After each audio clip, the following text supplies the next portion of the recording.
Hi, everyone. Good evening. It's Deidre with Are You a CPS Victim Like Me? Sorry, I wasn't doing my show last week. I was not feeling too well, and I don't think I had a guest scheduled. So, anyways, I am here tonight, and I was supposed to have two guests scheduled this evening. One, I guess, got stuck at work, and the other one, I don't know, maybe will show up in a little bit. Who knows? But if anybody out there wants to come on my show, I do it every Monday and Wednesday at 5 p.m. And basically, I just do this as a platform to help get the word out to anybody that maybe hasn't been affected with CPS or is, new to CPS with a case and doesn't know much about the corruption that goes on, throughout the entirety of it all. And like I've always said in the past, if you've watched any of my shows previously, that everything I've learned has basically been through Mr. Davis, which is the CPS attorney where I do this show under the platform. And I just wish that I would have come across him a lot sooner in my case, because I feel like maybe the outcome would have been a little bit different. So again, I try to do this show to hopefully reach somebody out there that, maybe was like myself, that is lost and confused and doesn't know what to do or where to turn, or, have so many questions that need answers. And hopefully this can be an area or a platform for you to get some of those questions answered. I'm not an attorney. I'm a mother that unfortunately went through the system myself. And I have three boys, and my two older boys ended up being with my mother, and she's their legal guardian. So I didn't lose my rights for them. But unfortunately, my youngest, who I was 7 months pregnant with when my case first started, ended up in us losing our rights and the foster parents adopting.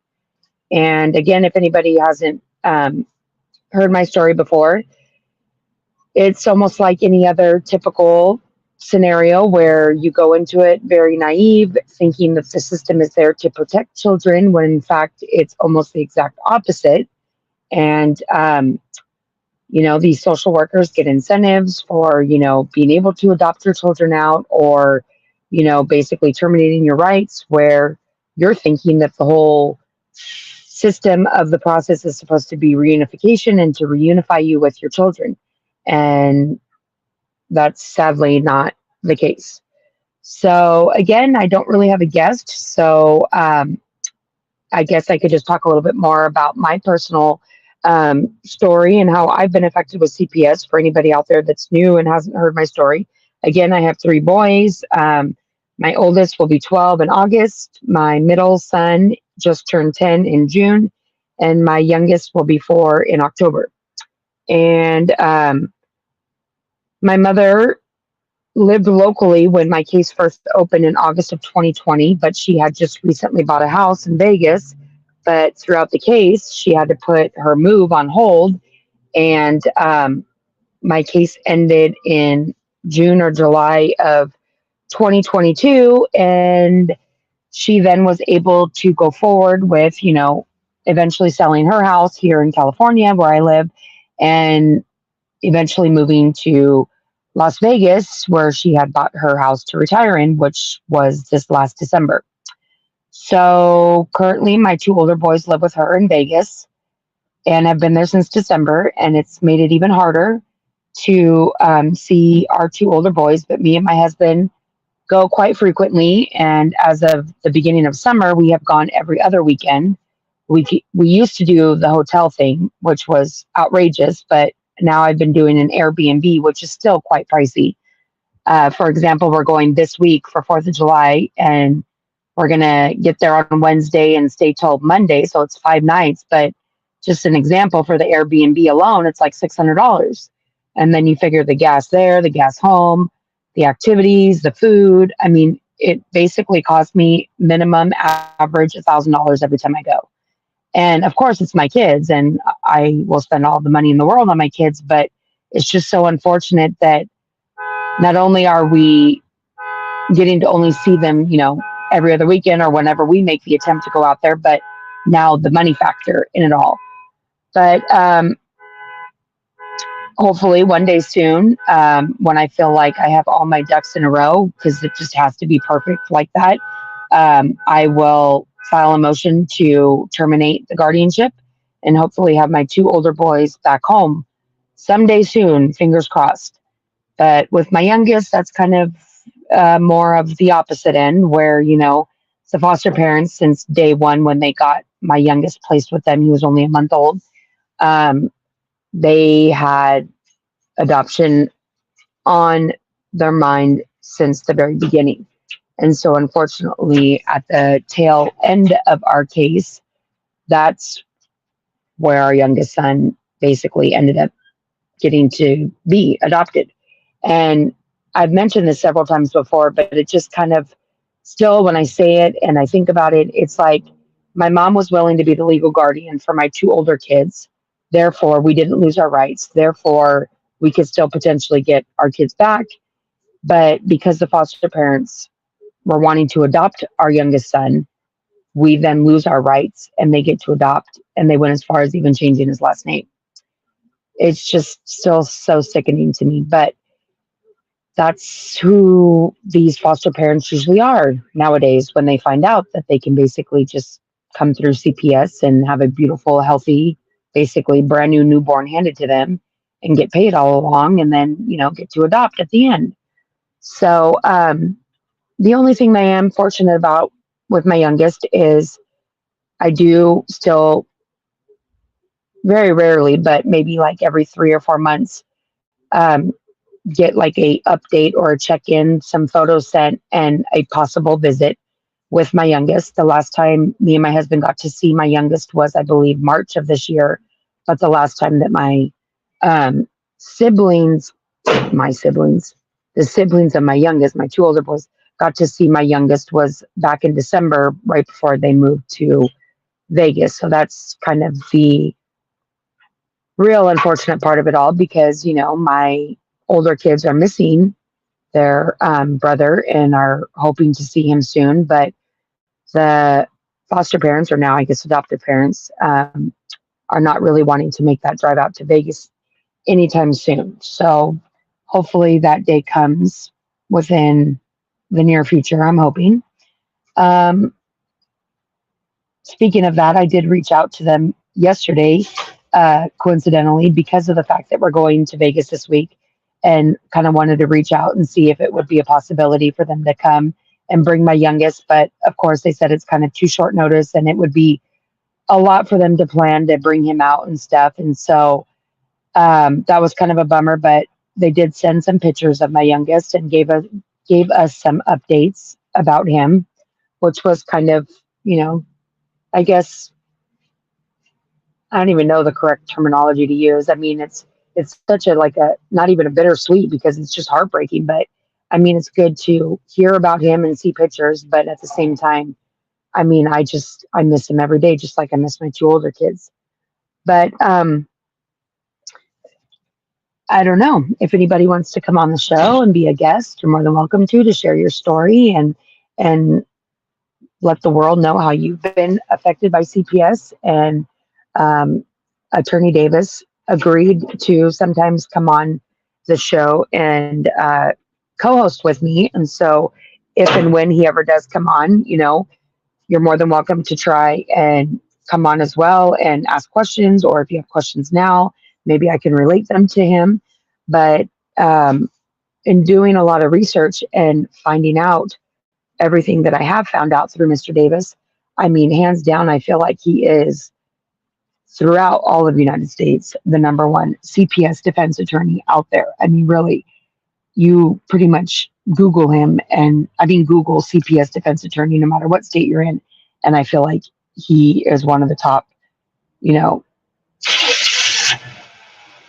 what do I want to say the word? I can't even speak right. When you search, he's the one that comes up, I guess is what I'm trying to say. Sorry, I'm in my car and I'm in a parking lot and there's somebody next to me that's trying to leave and taking their time. So I didn't want the back noise. So I was kind of stalling, but pardon the back noise until they leave. Other than that, I don't have too much more update on my personal story. Um, what else could I say about this horrible corruption? I mean, again, it's just it makes me so, you know, angry, mad, upset, discouraged, frustrated, all those kind of, acronyms as far as to know what CPS really is at the end of the day, and to think that they're supposed to be out there doing the opposite of what they are doing is the real unfortunate part of it all. And us parents are just so naive. And the other thing that I always like to bring up too is, until I became affected with CPS, I was one of those typical parents out there that if I heard that somebody else was affected or involved, I would have thought, oh goodness, what did they do to their children to get their kids taken? But never in a million years would I think that, it is what it is, meaning there could be perfectly good parents out there that never did any kind of harm, abuse, neglect, nothing to their children and get their children taken and end up in the same situation as me, sometimes worse, where their kids get adopted and they never get to see or speak to them again. And again, it's all just because of this Title IV funding, which is just really, really sick to think that our kids are basically being used as funding incentives. And, social workers, when I used to think of a social worker, I would immediately think, oh, that person must, really be humble and want to help and heal and, make changes. But in all honesty, these social workers are the exact opposite and just completely, I'm sorry, I'm going to roll my window up,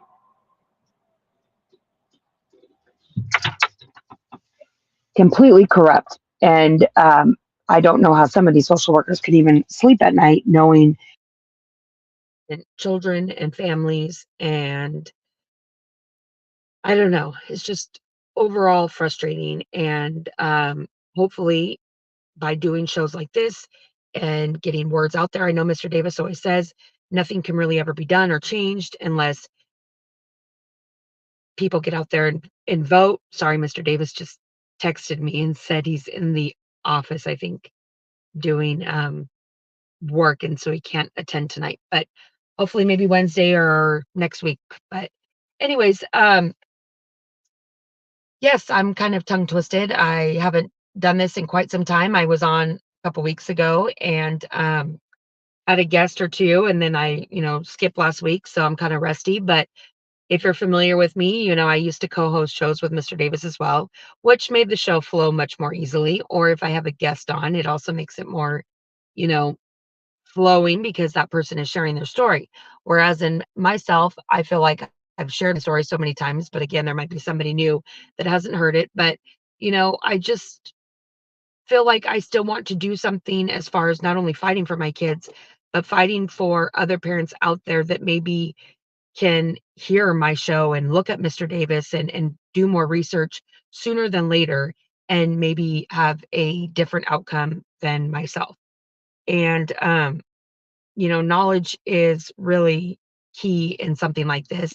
And getting a good CPS defense attorney on your side to back you up is also really the only way that you're going to pretty much win in this kind of situation, because these court appointed attorneys that you're given, I mean, we all know they work for the state. So it's like, really, what are they going to do to defend you when they're kind of, working then against their own team, if you want to call it? And I mean, I feel like I had I don't know, more than decent attorney, a CPS attorney throughout the thing. But at the same time, the more I would learn from Mr. Davis and everybody else and parents and all this, he could have done way more, but he wasn't the worst. Like I've heard some of these court appointed attorneys that are almost just really fighting against you, just like the social workers and everybody else, you feel like. But again, my show usually goes for an hour, but I don't have a guest tonight. And I don't know that I have much more info to share at the moment. I know in the past I used to always say if I didn't have a guest, I would come on with a topic or, a uh, current event story. I know that there's been quite a lot of stories going on in the news about, unfortunate situations with CPS and children being taken and foster cares, horror stories and all that kind of stuff. But again, I just want parents to know that are going through an unfortunate situation like this to really just don't give up. Your kids need you. Um, a lot of your family members and friends will turn against you. All my family did, including my own mother, who has my kids now, that I haven't basically spoke to or seen since the beginning of my case, because she's, convinced that if I didn't get my kids back by now, that there must have still been something that I was doing wrong.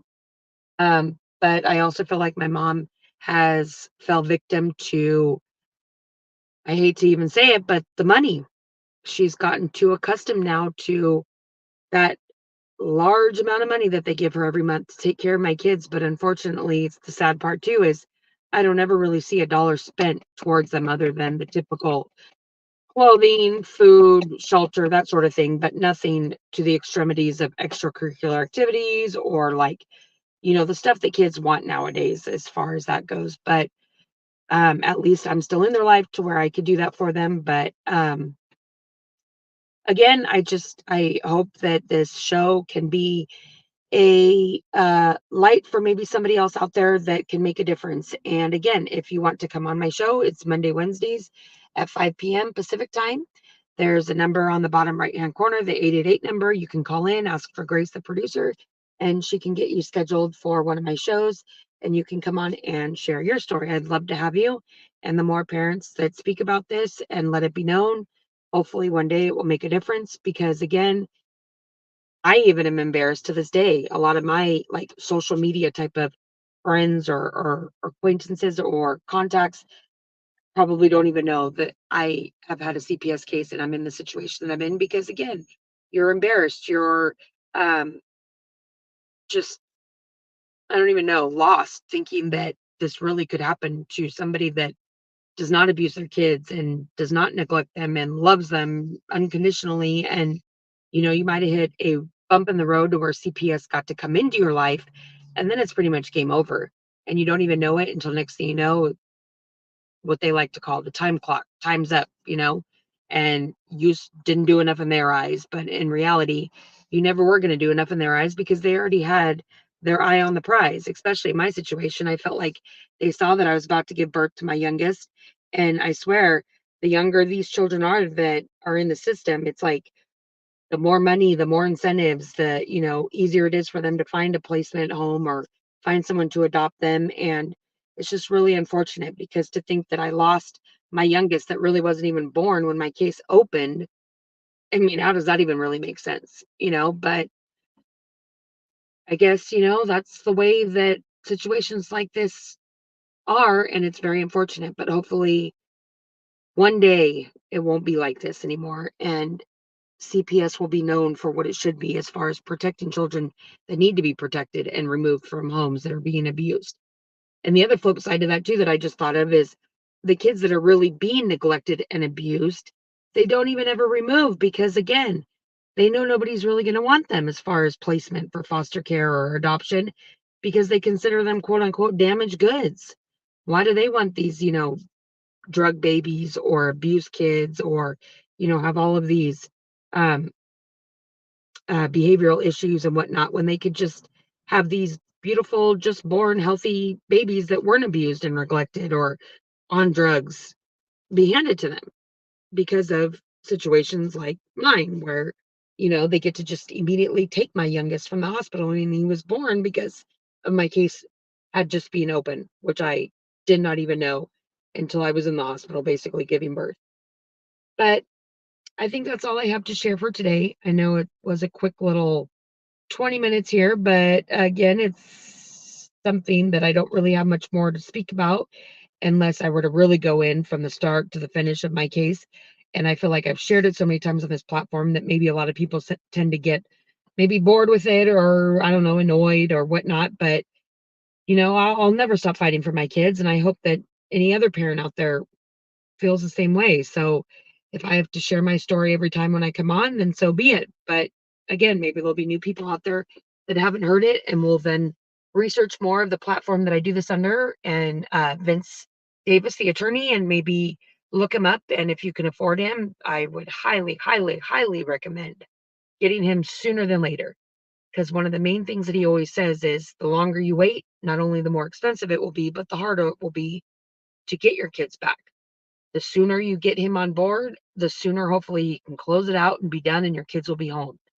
And the less traumatized everybody will be involved. So again, my show's Monday and Wednesday, 5 p.m. Pacific time. Love to have you come on, share your story, anything you have to say about CPS, and call into the number at the bottom right-hand corner of your screen and get scheduled for one of my shows. And hopefully it can be more interesting, I guess you'd say. All right, everyone. I guess I'm just going to go ahead and log off now, and I will be back on Wednesday at 5 p.m. with hopefully a guest. If not, I will try and find a fresh, hot topic news story to maybe talk about and relate to CPS. And maybe Mr. Davis will join me. Who knows? All right, everyone. Have a good rest of your evening, and I'll be back Wednesday at 5 p.m. Bye-bye.